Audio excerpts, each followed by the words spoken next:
নমস্কার। আমরা উপস্থিত হয়েছি শ্রীমৎ স্বামী পরমানন্দ মহারাজজির জীবন ও বাণী সংক্রান্ত আরও একটি নতুন ভিডিও নিয়ে। রাঁচি রোড, 16ই এপ্রিল, শনিবার, 1986 সাল। অধর, সুরেশ, মল্লিক, খান, গিরি, চক্রবর্তী এরা প্রত্যেকে এক স্থানে সৎসঙ্গের জন্য মিলিত হয়। একদিন শ্রীমৎ স্বামী পরমানন্দ মহারাজ জিজ্ঞাসা করলেন, তোমাদের সৎসঙ্গ কোথায় বসে, একবার দেখাবে?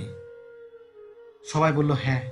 বিকেল 4টে নাগাদ সৎসঙ্গ স্থলে তিনি পদার্পণ করলেন। ফুল ও ফুল মালায় ঘরখানা সুসজ্জিত করে সেখানে আসন পাতা হয়েছে। বেলি ফুল ও ধূপের গন্ধে ঘরখানা সুভাষিত হয়ে আছে। গুরুজি আসন গ্রহণ করতেই সকলে নতজানু হয়ে তাকে প্রণাম করে নিল। কিছু পরে পানীয় হিসাবে বেলের পানা দেওয়া হলে তিনি তা পান করে মহাতৃপ্তিতে বুকখানায় হাত বোলাতে বোলাতে বললেন, আহ, যেন ঠান্ডা হয়ে গেল। এতে তো অধর অধর বাস আসছে। কে বানালি অধর? গুরুদেবের বেলপানা পছন্দ ভেবে অধর সারা দিন চারিদিকে খোঁজাখুঁজি করে কোথাও বেল না পেয়ে শেষ পর্যন্ত 5 কিলোমিটার দূরে মিলিটারি ব্যারাকে সুরক্ষিত এলাকার মধ্যেই একটি বেল গাছ দেখতে পেয়েছিল। আজ সেখানে গিয়ে সে ঘোরাঘুরি করতে দেখে একজন জওয়ান তাকে চোখে চোখে রেখেছিল। ওই সময় ও গাছের নিচে দাঁড়িয়ে উপর দিকে তাকালে সে জওয়ানটি তাকে জেরা করতে শুরু করে এবং জেরা করার পর জানতে পারে যে তার বেলের দরকার। তখন সেই জওয়ান আরো কয়েকজনকে ডেকে অধরকে পেরে দেয় বেল। এই কথাটি অধর ও অন্তর্যামী ছাড়া তো কারো বোঝার কথা নয়, কিন্তু শ্রীমৎ স্বামী পরমানন্দ মহারাজ ঠিক বুঝে গেছেন। তাই তো তিনি বলছিলেন, অধর অধর সুগন্ধ। পানীয়র কিছু পরে গুরুদেবকে আহার্য দেওয়া হলো। সেই সঙ্গে উপস্থিত ভক্তদেরও সবাই সেটা আনন্দে গ্রহণ করল। এবার শ্রীমৎ স্বামী খেতে খেতে বলছেন, সেবা কোনো চাটুকারিতা নয়, সবাই সেবা করতে পারে না। সেবার মধ্যে যদি আমি সেবা করছি ভাবটি আসে, তবে আর সেটা সেবা হলো না। সেবক আর খিদমতগার এক নয়। বললে তবেই যে কাজটি করতে হবে সেটি হচ্ছে খিদমতগার। আর পূর্বেই যেটা প্রভুর জন্য নিজে বুঝে নিয়ে আসা হয় সেটি হচ্ছে সেবকের কাজ, সেটি হচ্ছে সেবক। এই সমস্ত কথা হয়ে সন্ধ্যায় আবার নিয়মিত ভগবত চর্চা হবে। তাই গুরুজিকে এখন আবার সেই আবাসনে ফিরে আসতে হচ্ছে। সবাই পুনরায় তার শ্রীচরণ স্পর্শ করে প্রণাম করে নিল এবং অতি প্রসন্নে গুরুদেব সেটি গ্রহণ করল এবং তিনি সেখান থেকে সেই সময় ফিরে আসলেন। এবার সন্ধ্যা হতেই ভক্তরা তার বৈঠকখানাকে ঘিরে সকলে আসন গ্রহণ করেছেন এবং গুরুদেবের জন্য প্রতীক্ষা করছেন। একটু পরে গুরুদেব এসে আসন গ্রহণ করলেন। সবাই তাকে প্রণাম করে নিল। এবার কথা হচ্ছে, শ্রীমৎ স্বামী বলছেন, শিব ভক্ত মাতা পিতা শিবের বরে মার্কণ্ডকে লাভ করেছিল, কিন্তু মার্কণ্ডের জন্ম আয়ু, মার্কণ্ডের যে আয়ু সেটি দীর্ঘজীবী নয়। তারা জানতে পেরেছিল যে মার্কণ্ডের জীবন আয়ু খুব কম। যেহেতু মার্কণ্ড দিনে দিনে শশীকলার ন্যায় বাড়তে লাগলো, এরপর পরমায়ু একদিন শেষ হতে চলল। জীবনের শেষ দিনটি সে খেলাধুলা করে ঘরে ফিরে দেখে তার বাবা মা অতি বিষণ্ণ চিত্তে বসে আছে। বিষণ্ণতার কারণ জেনে সে চলে গেল সোজা শিব মন্দিরে। মৃত্যুর দেবতা যম হলেন কাল, আর শিব হলেন মহাকাল, যমের গুরু। মার্কণ্ডকে কিন্তু কিছু পাণ্ডা পুরুতরা অন্তজ জ্ঞানে মন্দিরে প্রবেশের অনুমতি দিল না। বালক অগস্ত্য তার ছোট কচি কচি হাত দিয়ে অঞ্জলি ভরে জল নিয়ে মন্দিরের সামনে দাঁড়িয়ে শিবকে প্রার্থনা নিবেদন করতে শুরু করলেন। কচি কচি হাত দিয়ে সামান্য একটু জল ওঠে, সেটা আর কতক্ষণ থাকে, একটু পরে জলটা পড়ে যায়। আবার সে দৌড়ে গিয়ে অঞ্জলি ভরে জল নিয়ে আসে এবং সেটি শিবকে অর্পণ করতে শুরু করে। এই দৃশ্য শিবের আর সহ্য হলো না।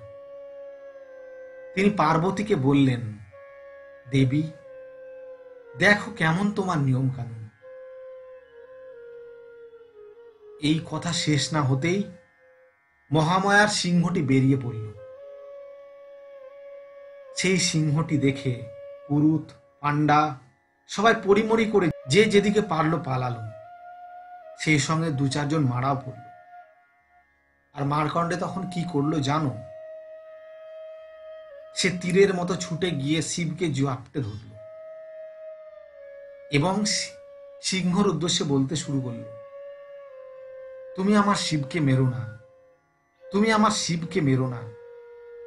এই অনুনয় করতে করতে একটা সময় সমাধিস্থ হয়ে গেল। ওই সমাধিস্থ অবস্থায় তার মৃত্যুকাল অতিক্রান্ত হয়ে গেল। এই বলে শ্রীমৎ স্বামী থামলেন। এই সময় শ্রীমৎ স্বামী শ্রীমতী চক্রবর্তীকে বললেন, একটু ফ্রিজের ঠান্ডা জল দাও তো। শ্রীমতী চক্রবর্তী বলছেন, আপনার সর্দি লেগেছে মহারাজ, ঠান্ডা জল কেন খাবেন? যখনই আপনি খান তখনই সর্দি লেগে যায়। শ্রীমৎ স্বামী বলছেন, আমার সর্দি কোথায়, তুমি এমনি বলে দিলে। শ্রীমতী চক্রবর্তী বলছেন, বারবার সর্দি হয়, আমি দেখেছি আপনি। শ্রীমৎ স্বামী বললেন, তা তুমি কতবার দেখেছ? তোমাদের এখানে এবারেই একটু যা হয়েছে। কালকে ট্রাক থেকে রাস্তায় মোরাম ঢালছিল, ধুলো উঠল, ওই থেকে যায় একটু। তার উপর আবার টক দই, চাটনি, লেবু জল, এত কিছু কি শরীর সহ্য করতে পারে? এই বলে শ্রীমৎ স্বামী একটু হাসলেন। সেই সময় রমেন বাবু গুরুজিকে বললেন, গুরুজি, আপনার কথাগুলো অনেক না খেয়ে টানা হচ্ছে। শ্রীমৎ স্বামী আজ্ঞাচক্র দেখিয়ে বললেন, এখান থেকে যখন বলি তখন একটু অনুনাসিক হয়, অর্থাৎ না খেয়ে যে কথা বাঁধছি তা মোটে সর্দির জন্য নয়। এমন জেদির সাথে কি আর করা যাবে। সেই সময় শিষ্যা ঠান্ডা জল এনে দিল এবং তিনি সেটা পান করলেন এবং বিতর্কের ইতি টানলেন।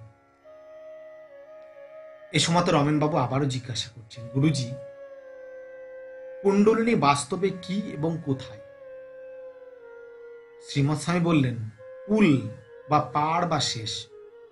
কুণ্ডলিনী রয়েছে মেরুদণ্ডের শেষ প্রান্তে। ম্যাগনেটিক বা ইলেকট্রিক ফিল্ডের মতো কুণ্ডলিনী একটি ফিল্ড। সাধনার দ্বারা কুণ্ডলিনীকে ক্রমে ক্রমে উপরে ওঠানো হয়। সুপ্ত কুণ্ডলিনী যদি জেগে যায় তখন মানুষের প্রকৃতির পরিবর্তন ঘটে। ক্রমে ক্রমে ওই শক্তি ষটচক্রে ভেদ করে যেমন যেমন উঠতে থাকে, সাধকের তেমন তেমন বিচিত্র অভিজ্ঞতা লাভ হতে থাকে। এই সময় একজন জিজ্ঞাসা করছেন, বাবা, শ্রী গুরু শিষ্যর কিরূপ দায় নেন? শ্রীমৎ স্বামী বলছেন, দীক্ষা দেওয়ার সময় শ্রী গুরুকে শিষ্যের প্রাণের স্তরে আরোহণ করতে হয়, আর তারপর শিষ্যকে নিয়ে উপরে উঠতে হয়। নেমে গিয়ে যিনি আর উপরে উঠতে পারেন না তিনি তলিয়ে যান, হারিয়ে যান। সাধারণ সাধু এক দুজনকে দীক্ষা দিয়েই হারিয়ে ফেলেন, সব শক্তি হারিয়ে ফেলেন।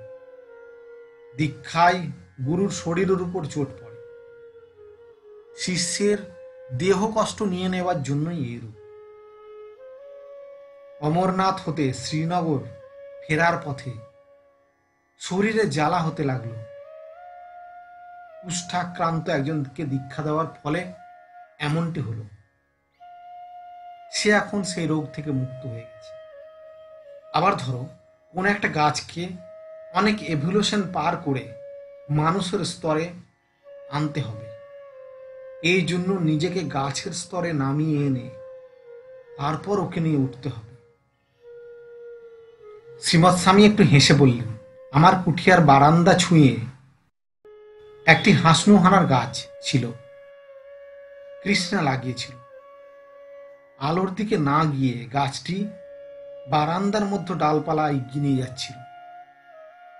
ওর মন নেই, কিন্তু প্রাণ তো আছে।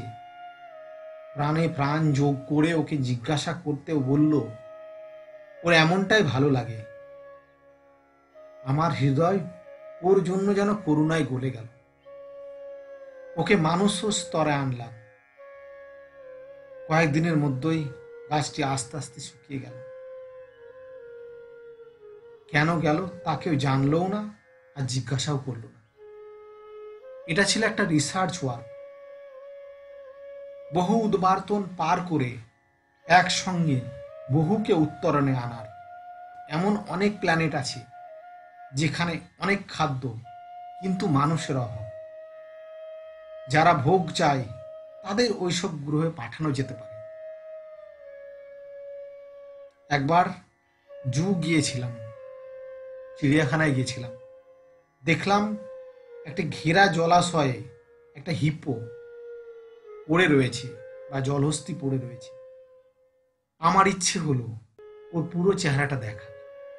একজনকে জিজ্ঞাসা করাতে জানতে পারলাম ঘেরার মধ্যে কলা ফেলে দিলে ও জল থেকে উঠে আসে এবং খায়। কাছে একজন কলা বেচছিল, 1 ডজন কিনলাম। প্রথমে 6টা কলা ফেলে দিতেই ও পারে উঠে গপ গপ করে গিলে ফেলল। এবার আবারও 6টা ফেললাম, বিরাট হা করে গিলে নিল। আমার হৃদয়টা ওর জন্য গলতে লাগলো। জানো, ও এখন মানুষ্য জন্ম হয়েছে। কেরলের নারায়ণকে তুমি তো ওকে দেখেছ? নারায়ণজি জিজ্ঞেস করছেন। হ্যাঁ, আপ বলে থে কি হিপ্পো। শ্রীমৎ স্বামী এরপর বললেন, ও এখন শিশু, আমার সামনে চুপচাপ বসে ঝুলঝুল করে তাকায়। আমি আঙুল দিয়ে ওর চুলগুলো এলোমেলো করে দিই। তখন ও যেন একটা ধর্মড়িয়ে ওঠে। একটু কমন সেন্স না হলে মানুষ সমাজে বাঁচবে কিভাবে? এই জন্য মজার ছল করে মাথায় হাত দিই। অন্য সব ঠিকঠাক, কেবল কমন সেন্সটাই জিরো। এই বলে শ্রীমৎ স্বামী পরমানন্দ মহারাজ সেই দিনের মতো আলোচনাটি সমাপ্তি করলেন। আমরাও আজকের মতো ভিডিওটি এখানেই শেষ করছি। যদি ভিডিওটি ভালো লেগে থাকে ভিডিওটি অবশ্যই লাইক করুন, শেয়ার করুন। সেই সঙ্গে যদি সাবস্ক্রাইব না করে থাকেন অবশ্যই চ্যানেলটি সাবস্ক্রাইব করুন এবং পাশে থাকা বেল আইকনটি ক্লিক করুন। ধন্যবাদ।